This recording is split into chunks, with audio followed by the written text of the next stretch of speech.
Let's go to number 2, where you talk about this story. Tell Tell a a great story. great story.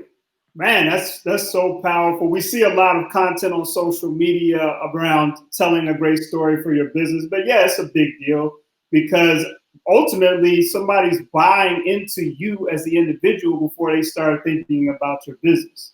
You're the first thing that they're going to see. You're going to be the first information that they hear about the business. And it's, to me, it starts with your elevator pitch. So before I start looking at your business plan or anything else, I want to, I will have hopefully heard your pitch, your 60-second pitch as to why I should even be interested in your company in the first place.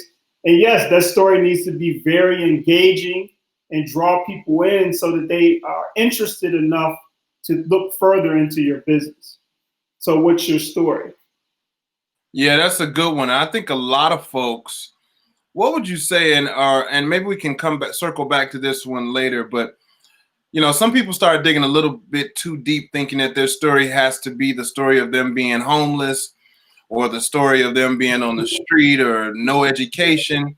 And some people start to overreach as far as being engaging in that story. So do you have any suggestions or tips right now off the cuff about how to maybe formulate that story? What makes for an engaging story to an investor? Yeah, I mean, my main tip would be just, we're all unique as individuals. And so just trying to really remember why you started this business in the first place. There you Like, go. I'll give you an example for hubris.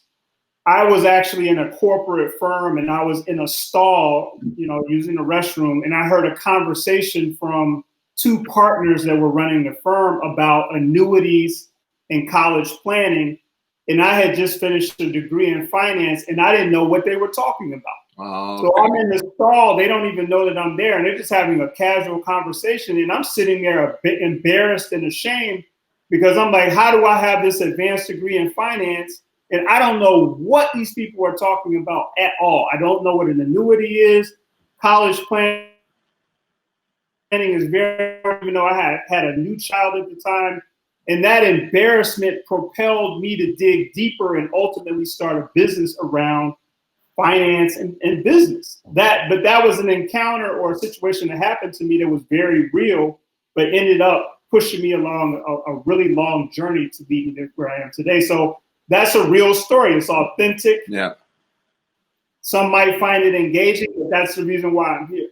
That makes So what's your story? What was that real event that took place that drove you to start this business in the first place? Communicate that to the investor. That makes perfect sense. So we're talking about the 10 ways to attract investors to your startup. Number 1 was to have some great systems in place. Number 2 is tell a great story.